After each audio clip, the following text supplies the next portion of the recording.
Olá, meninos e meninas. A história de hoje tem um título: Jesus é julgado e crucificado. Podemos encontrar essa história lá em Mateus, capítulo 27, do versículo 11 ao versículo 44. Jesus estava em pé, amarrado, diante do governador. Pilatos perguntou a Jesus se ele era o rei dos judeus. Jesus disse: "É o Senhor que está dizendo." Os líderes religiosos começaram a fazer várias acusações contra Jesus. Ele ficou calado. Pilatos perguntou a Jesus: "Você não ouve o que eles estão dizendo contra você?" Mas Jesus continuou quieto. O governador não viu nada de errado com Jesus e decidiu mandá-lo para Herodes, porque Jesus era da Galileia e o responsável pelo julgamento dele era Herodes.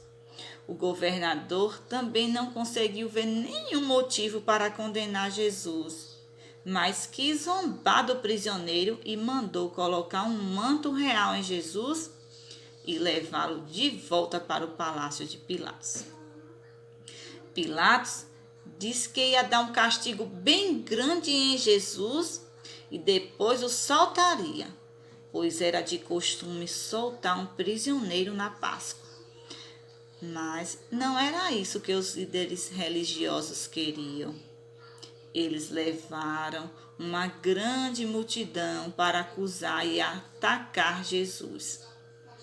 Ela pedia que Pilatos soltasse um bandidão chamado Barrabás e crucificasse Jesus. Pilatos perguntou: "Que crime ele cometeu?"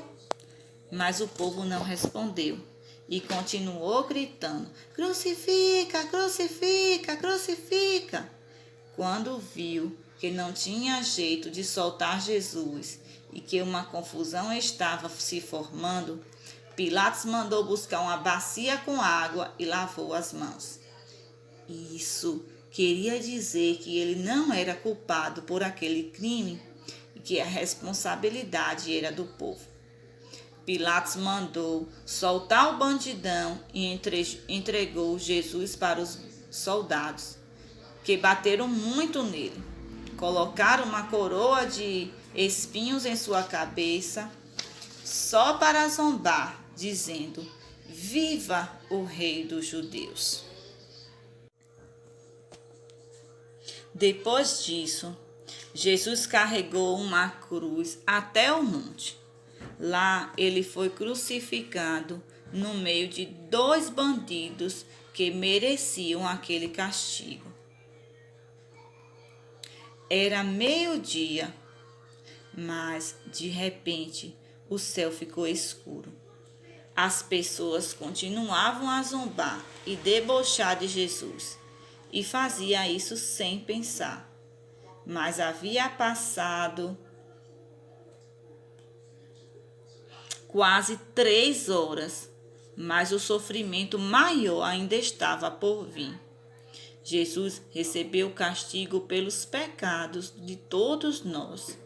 Nesse momento, ele gritou bem alto: meu Deus, por que o Senhor me abandonou?" Por causa dos nossos pecados, Deus deixou o seu Filho e deu a ele o castigo que era para cada um de nós. Depois disso, Jesus morreu. Algumas pessoas podem pensar: Jesus precisaria mesmo morrer? Não tinha outro jeito? Precisamos entender que o pecado é coisa séria. Pecado é tudo aquilo que está contra a lei de Deus, e o pecado traz a morte. O pecado nos separa de Deus. Isso é muito sério. Antes de Jesus vir ao mundo, o povo de Deus oferecia o sacrifício de um cordeiro para ter perdão pelos pecados. Jesus é o Cordeiro de Deus. Ele se crucificou por nós. O nosso castigo caiu sobre ele. Não existe amor como este.